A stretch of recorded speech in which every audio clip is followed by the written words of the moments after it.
C'est un projet mixte, il faut dire, et un projet mixte qui a été mis en œuvre, un projet nécessitant des travaux du contenu de la prêteur à la disposition de l'autorité de livre publique égyptienne avec un total de 8 461 livres et 625 magazines, un chiffre important, et nous aurons besoin davantage d'explications. Et dans ce sens, nous avons le plaisir d'avoir en ligne Dr Sarah Sourour, responsable des relations publiques à la Bibliothèque d'Alexandrie. Dr Sarah Sourour, bonjour et bienvenue avec nous. Bonjour, bonjour, c'est mon plaisir. Le plaisir est le mien. Dr Sarah Sourour, c'est un projet important, celui de la transformation numérique d'un contenu culturel. On aimerait en savoir plus. En quoi consiste cette plateforme de contenu culturel, notamment relatif au patrimoine?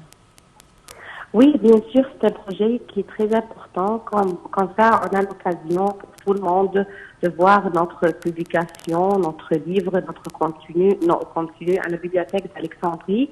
Et vous connaissez que c'est un projet international.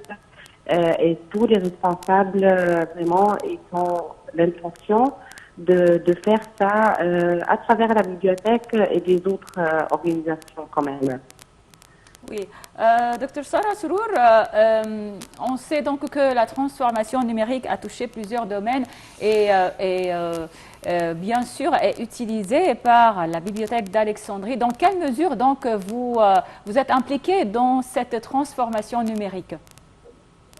Bien sûr, c'est un niveau qui est très élevé et on a commencé ce projet, on va continuer.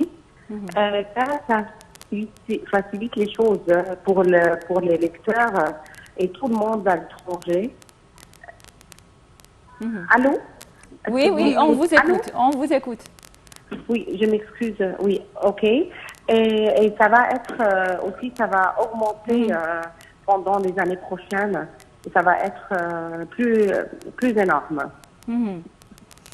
Oui, en ce qui concerne le contenu culturel, la culture c'est vaste.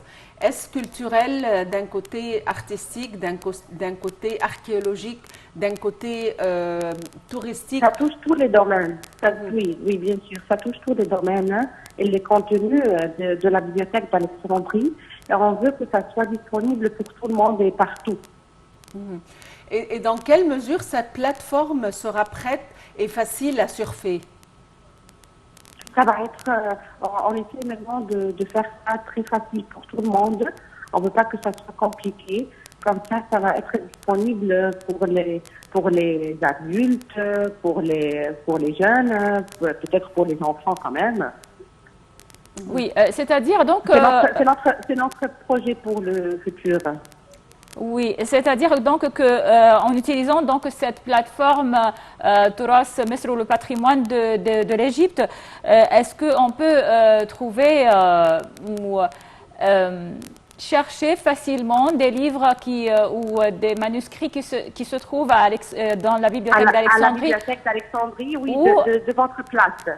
Oui, et est-ce qu'on peut aussi savoir ou visiter même les musées qui se trouvent à la bibliothèque d'Alexandrie?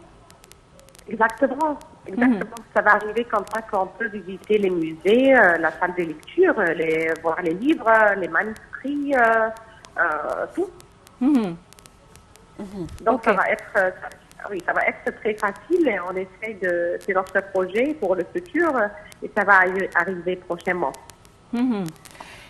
Docteur Sarah Sourour, il y a aussi l'initiative de la mise en œuvre des travaux de la numérisation du papier.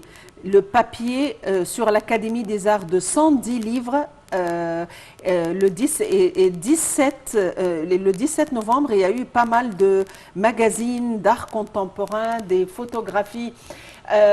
Est-ce que les livres sont accessibles par recherche? C'est-à-dire on va surfer les livres de manière à... On peut par exemple les imprimer. Est-ce qu'on pourrait les lire sur l'écran, sur Kindle? Oui, comment on peut avoir les les livres? Parce qu'il y a des droits d'auteur. Oui, bien sûr, on peut les lire sur l'écran, mais pour les imprimer, vraiment, je ne suis pas sûre est-ce qu'on a le droit ou non, mais peut-être 20%, vous pouvez imprimer 20% du livre. Oui. Docteur Sarah Srour, que pensez-vous donc de cette transformation numérique en général? Est-ce que ça doit toucher d'autres domaines, outre la culture, l'industrie? Que pensez-vous? Je pense que ça doit être partout. C'est la langue du monde entier maintenant. Et ça va être plus facile. Je crois que c'est pas juste la bibliothèque ni les choses culturelles. Ça doit affecter tous les domaines. À mon avis.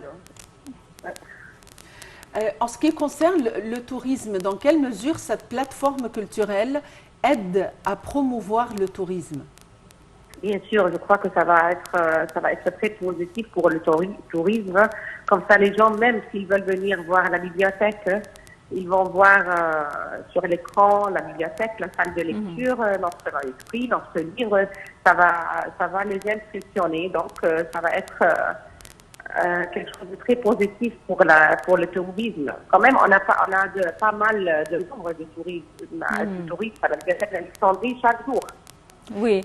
Vous êtes responsable des relations internationales à la Bibliothèque d'Alexandrie. Parlez-nous donc enfin des activités organisées pendant cet été par la Bibliothèque d'Alexandrie pour les touristes étrangers et pour aussi les touristes égyptiens et les enfants aussi.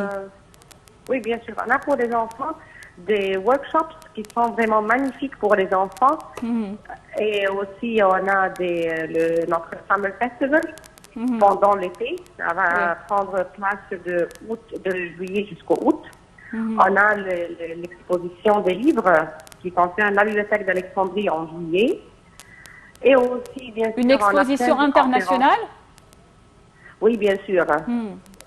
Oui, ça va prendre place à la bibliothèque d'Alexandrie et ça va être très intéressant. Il y a aussi des conférences en parallèle. À l'exposition. Oui, bien sûr. Dans quelle mesure la bibliothèque d'Alexandrie profite de cette plateforme culturelle? Bien sûr, la bibliothèque d'Alexandrie profite et va faire profiter tout le monde de cette activité, des activités culturelles et non culturelles quand même. Il y a des choses qui concernent la science, la musique, les arts. Docteur Sarah Srour, vous êtes responsable des relations publiques à la Bibliothèque d'Alexandrie. Je vous remercie infiniment pour votre intervention. C'est vrai que c'est un grand projet, un projet important, évidemment, parce que auparavant, la personne qui avait l'étiquette d'être une bonne lectrice, c'était la personne qui lisait le livre classique avec les papiers.